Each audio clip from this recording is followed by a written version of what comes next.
apakah mereka mau membantu Little Tang. Dan dengan semangat mereka semua menjawab bersedia untuk membantu. So, peperangan antara tim Lord Grimm dan gabungan dari 6 guild besar udah nggak bisa menghindar. Dihindari.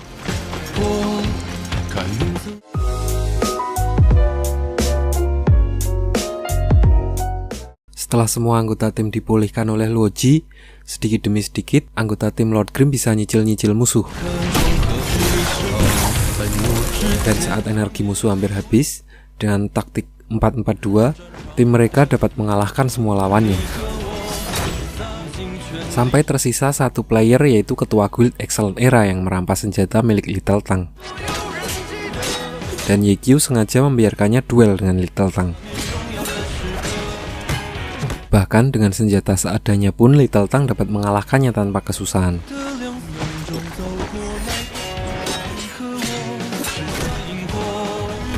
Lalu mengambil kembali senjatanya yang telah dirampas.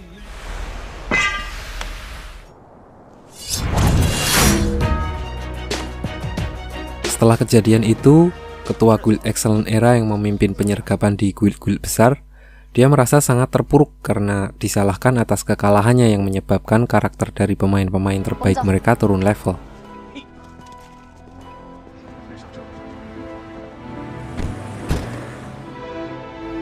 Lalu Luoji, seorang summoner yang jenius tadi, akhirnya join ke tim Lord Grimm sebagai ahli strategi. Dan mereka semua merayakannya dengan makan-makan bersama dengan Sumucheng. Melihat kebersamaan mereka, di sini Yekyu bertanya-tanya di dalam hati, apakah ini tanda-tanda kalau insentif prakerja saya turun? Yekyu terpikirkan untuk membentuk tim secara ofisial dan kembali ke kompetisi.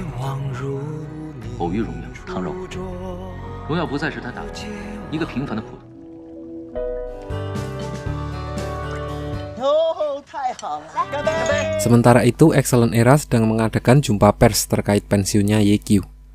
Tao selaku manajer mereka yang tidak lain adalah teman kecil Yekyu sendiri, untuk meredam kemarahan para fansnya karena kekalahan berturut-turut Excellent Era, dia bilang bahwa pensiunnya Yekyu adalah karena kehendak Yekyu sendiri.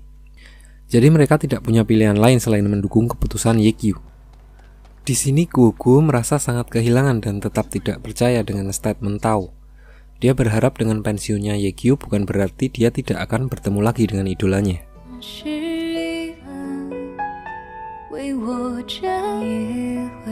Di sisi lain, giliran Guild Tyranny yang lapor ke wakil kapten mereka. Karena kaptennya terkenal sangat killer, ketua guildnya nggak berani lapor langsung ke kaptennya. Makanya dia lapor ke wakil kaptennya dulu. Diperlihatkan wakil kaptennya adalah orang yang sangat kaku dan super disiplin soal waktu. Lalu, mereka langsung mulai penyergapannya. Dan di sini, dengan tangan kosong pun Yekyu dapat mengalahkan beberapa anggota Guild Tyranny.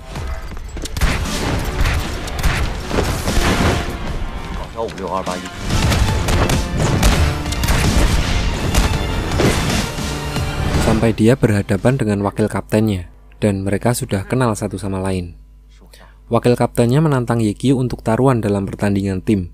Kalau tim Yekyu kalah, dia tidak diperbolehkan lagi melakukan misi penyerbuan. Kalau nggak melakukan misi penyerbuan, dia tidak bisa nyari item untuk upgrade senjatanya. So, tidak ada pilihan lain, Yekyu harus memenangkan pertandingan itu.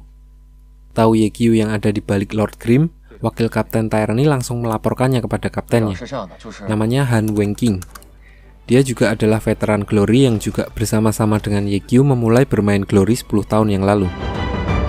Diceritakan dia ini adalah musuh bebuyutannya dari zaman dulu. Ini kayak Tsubasa sama Hyuga. Nggak tahu Tsubasa sama Hyuga nih, saya kasih tahu nih, legend.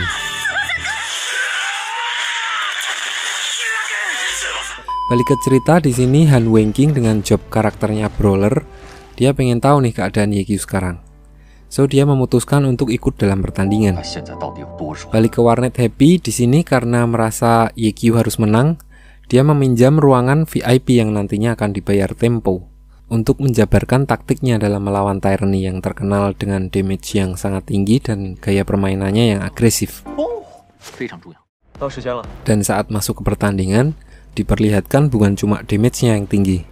Healer mereka juga bermain sangat bagus, sehingga ketika tim Yekyu mencoba menguras HP anggota tim Tyranny, dia akan langsung diobati lagi dan HP-nya menjadi kembali penuh. Di sini tim Yekyu sempat stres dengan healer milik tim Tyranny. Namun, Yekyu punya rencana untuk menculik salah satu anggota tim Tyranny dan menariknya agar keluar dari jangkauan healer mereka.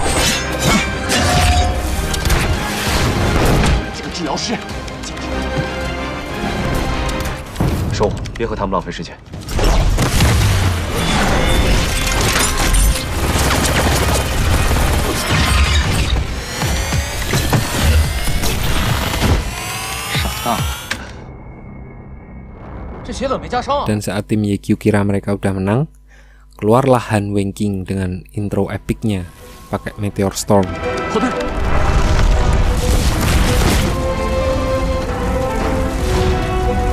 Dengan beberapa skill, dia langsung menghabisi Bowzi, Yifan, dan Little Tang untuk bertarung one-on-one dengan Yekyu.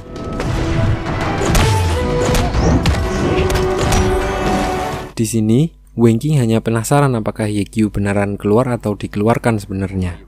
Dan Yekyu menjawab, yang artinya dalam bahasa Inggris, experience is the best teacher. Bahasa Indonesianya saya juga kurang tahu. Intinya dia berkata kalau dia akan kembali ke kompetisi dalam waktu dekat.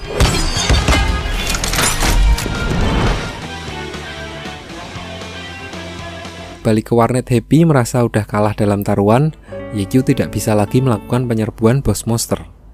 Lalu dia memikirkan jalan lain untuk mendapatkan material untuk senjatanya. Dia menjual panduan strategi untuk memecahkan rekor penyerbuan buatan Luoji untuk kemudian ditukar dengan material langka. Sementara Little Tang, dari pertandingan terakhirnya melawan Tyranny, dia udah berpikir kalau Yekyu memang bukan orang sembarangan. Dan saat wawancara, Han Wenqing berkata kepada pers kalau Yekyu tidak menyerah dan akan kembali ke turnamen dalam waktu dekat, yang menyemangati Guo lagi untuk mendukung Yekyu idolanya. Karena berpikir Yekyu akan kembali ke Excellent Era, di sini Guo memesan tiket untuk melihat pertandingan para bintang, yaitu pertandingan antara junior untuk menantang seniornya dalam pertandingan 1 lawan 1. Sementara itu, Sumu Cheng yang sedang kopi darat dengan Yekyu, dia juga meminta Yekyu untuk datang ke acara pertandingan para bintang dan memberikan 3 buah tiket untuknya. Di sisi lain, karena tiketnya udah terjual habis, calo kenalan Guo tidak bisa mendapatkan tiket untuknya.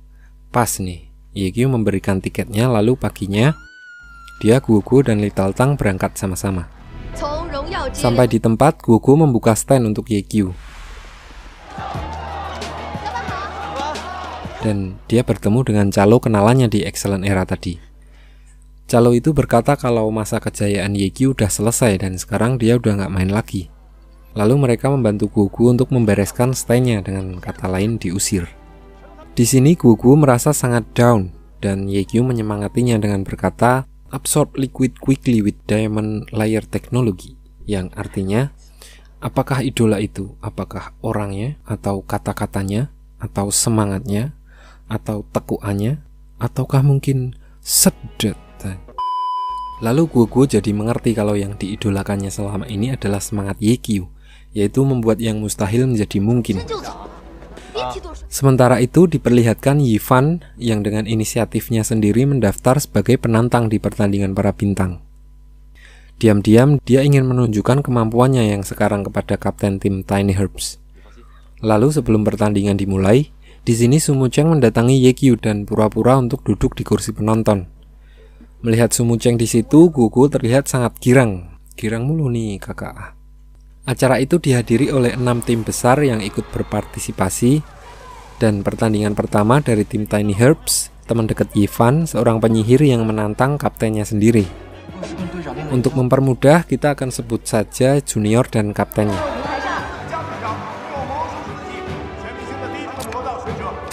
Di sini terlihat si junior Tiny Herbs merasa tertekan melawan kaptennya. Dia hanya sembunyi dari awal pertandingan dan saat udah ketahuan, juniornya langsung kabur dan terus diserang oleh kaptennya tanpa mempunyai kesempatan untuk menyerang balik. Sampai si junior mendapatkan kesempatan lagi untuk bersembunyi. Karena udah menang XP, si kapten memaksa juniornya keluar dengan membakar seluruh area hutan di sekitarnya. Karena XP-nya terus terkuras, tidak punya pilihan lain, si junior harus keluar dan melawan kaptennya secara terang-terangan. Dan ternyata, pertandingan ini memang rencana dari Kapten Tiny Herbs. Pada serangan terakhir, dia sengaja mengalah untuk membangun mental dan kepercayaan diri juniornya untuk menggantikannya sebagai kapten kelak, demi masa depan tim Tiny Herbs.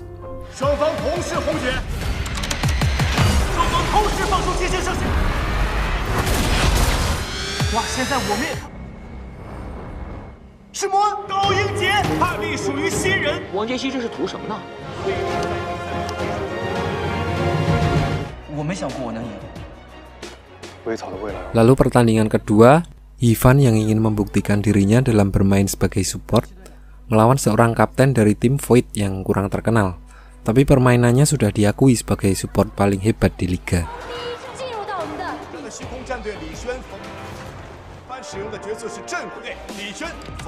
Diperlihatkan di sini cara bermain seorang support yang sangat berbeda dengan job-job lain. Karena emang kurang kuat dalam pertandingan 1 lawan 1, mereka benar-benar bergantung pada medan untuk dimanipulasi semaksimal mungkin. Saat posisi kapten tim Void udah menang, dia terus menyerang Ivan dengan ritme yang sangat cepat, tanpa memberikan kesempatan kepada Ivan untuk bernafas.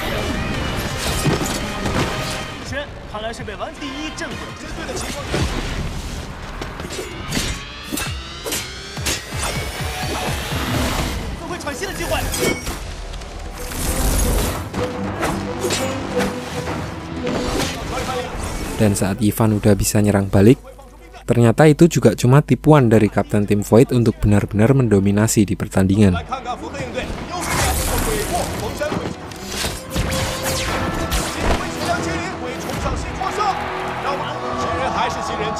Lalu saat kalah, terlihat jelas kalau Ivan tidak cukup kuat menghadapi pertanyaan pers yang memang nyelekit anjir.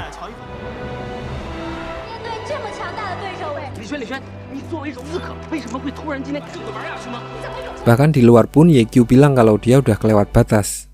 Kalau dia mau belajar, mau minta saran-saran, bener lu nyariin dia.